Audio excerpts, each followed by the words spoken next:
ആകാശ് തല്ലങ്കേരിയെ പൂട്ടാൻ വീണ്ടും പോലീസ് നീക്കങ്ങൾ തുടങ്ങി. ആഭ്യന്തര വകുപ്പിന്റെ നിർദ്ദേശപ്രകാരമാണ് ആകാശ് തില്ലങ്കേരിക്കെതിരെ മുഴക്കുന്ന് പോലീസും രഹസ്യാന്വേഷണ വിഭാഗവും അന്വേഷണം ആരംഭിച്ചത്.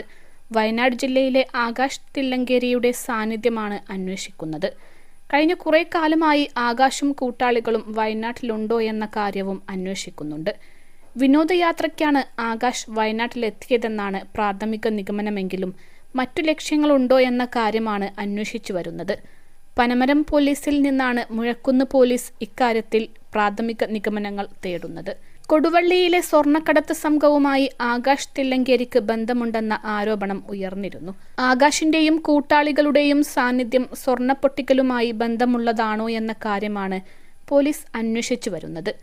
എടയന്നൂർ ഷുഹൈബ് വധക്കേസിലെ ഒന്നാം പ്രതി കൂടിയായ ആകാശ് തില്ലങ്കേരി ഓടിച്ച തുറന്ന ജീപ്പിൽ ഒട്ടേറെ ക്രമക്കേടുകളുണ്ടെന്ന് മോട്ടോർ വാഹന വകുപ്പും കണ്ടെത്തിയിട്ടുണ്ട്. ആകാശ് തില്ലങ്കേരി ഓടിച്ച ജീപ്പ് അടിമുടി വ്യാജനെന്നാണ് മോട്ടോർ വാഹന വകുപ്പ് റിപ്പോർട്ട് നൽകിയിരിക്കുന്നത്. ആകാശ് സഞ്ചരിച്ച തുറന്ന ജീപ്പ് പൂർണ്ണമായും റീഅസംബിൾ ചെയ്തതെന്ന് കണ്ടെത്തിയിട്ടുണ്ട്. ഇതേ തുടർന്ന് വണ്ടിയുടെ രജിസ്ട്രേഷൻ സ്ഥിരമായി റദ്ദാക്കാൻ മലപ്പുറം RTOയ്ക്ക് വയനാട് എൻഫോഴ്സ്മെന്റ് RTO ശുപാർശ ചെയ്തു.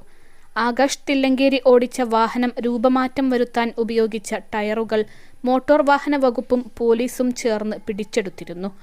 ആകാശ് തില്ലങ്കേരിയുടെ സുഹൃത്ത് ഷൈജലിന്റെ വീട്ടിൽ നിന്നാണ് ഇവ പിടിച്ചെടുത്തത്. രൂപമാറ്റം വരുത്തിയത് നേരെയാക്കി ആയിരുന്നു വാഹനം ഷൈജൽ പനമരം സ്റ്റേഷനിൽ ഹാജരാക്കിയിരുന്നത്. അതേസമയം ചട്ടവിരുദ്ധമായി വാഹനങ്ങളിൽ രൂപവ്യത്യാസം വരുത്തുന്നവർക്കെതിരെ നടപടി ആവശ്യപ്പെട്ട് ഹൈക്കോടതി സ്വമേധയാ എടുത്ത കേസ് ശനിയാഴ്ച വീണ്ടും പരിഗണിക്കും. വയനാട്ടിൽ നമ്പർ പ്ലേറ്റില്ലാത്ത ജീപ്പ് പൊതുനിരത്തിൽ ഓടിച്ച ക്രിമിനൽ കേസ് പ്രതി ആകാശ് തില്ലങ്കേരിക്കെതിരെ സ്വീകരിച്ച നടപടികൾ ചിത്രങ്ങൾ സഹിതം സമർപ്പിക്കാൻ കോടതി ആവശ്യപ്പെട്ടിട്ടുണ്ട്. IAS, IPS ഉദ്യോഗസ്ഥരടക്കമുള്ളവർ ചട്ടങ്ങൾ ലംഘിച്ച് ബീക്കൺ ലൈറ്റുകൾ ഉപയോഗിക്കുന്നതും തടയണമെന്ന് കോടതി ആവശ്യപ്പെട്ടിരുന്നു. ഇതിനിടെ ആകാശ് എന്തിനാണ് വയനാട്ടിൽ പോയതെന്ന കാര്യം പോലീസ് അന്വേഷിക്കുന്നുണ്ട്.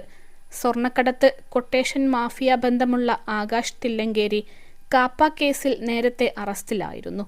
ഇതിനുശേഷം ഹൈക്കോടതിയിൽ ജാമ്യം നേടിയ ഇയാളെ പോലീസ് നിരീക്ഷിച്ചു വരുന്നതിനിടെയാണ് പുതിയ വിവാദങ്ങളുണ്ടാകുന്നത്. ഷുഹൈബ് വധക്കേസിലെ പ്രതിയായ ആകാശ് തില്ലങ്കേരിയുടെ നിയമലംഘന യാത്രക്കെതിരെ പരാതി നൽകിയ യൂത്ത് കോൺഗ്രസ് നേതാവ് ഫർസീൻ മജീദിന്റെ മട്ടന്നൂരിലെ വീടിനും പോലീസ് സംരക്ഷണം ഏർപ്പെടുത്തിയിട്ടുണ്ട്. മട്ടന്നൂർ വെള്ളിയാംപറമ്പിലെ വീട്ടിലാണ് നിരീക്ഷണം ഏർപ്പെടുത്തിയത്. നൈറ്റ് പട്രോളിംഗും വീട്ടിൽ കാവലും ഏർപ്പെടുത്തിയിട്ടുണ്ട്. ഫർസീനെതിരെ ഭീഷണിയുണ്ടെന്ന് രഹസ്യാന്വേഷണ വിഭാഗം റിപ്പോർട്ടിനെ തുടർന്നാണ് വീടിന് കാവൽ ഏർപ്പെടുത്തിയത്. Kannur city police commissioner R. Ajith കുമാറിന്റെ ഉത്തരവിനെ തുടർന്നാണ് സുരക്ഷ ഏർപ്പെടുത്തിയത്. വയനാട് RTOയ്ക്കാണ് പനമരത്ത് നമ്പർ പ്ലേറ്റില്ലാത്ത ജീപ്പിൽ യാത്ര നടത്തിയത് ഫേസ്ബുക്കിൽ പ്രചരിപ്പിച്ചതിന് ഫർസീൻ ആകാശിനെതിരെ പരാതി നൽകിയത്. അൽസലാമ ഐ ഹോസ്പിറ്റൽ 21 ലക്ഷത്തോളം സന്തുഷ്ടരായ ഉപഭോക്താക്കളും 2 ലക്ഷത്തോളം തിമിര ശസ്ത്രക്രിയകളും പൂർത്തിയാക്കിയ മലബാറിലെ ഏക കണ്ണാശുപത്രി. ലോകോത്തര നിലവാരമുള്ള ചികിത്സാ സംവിധാനങ്ങൾ, എല്ലാ നേത്രരോഗ ചികിത്സാ സൗകര്യങ്ങളും വിദഗ്ധരായ ഡോക്ടർമാരുടെ മേൽനോട്ടത്തിൽ.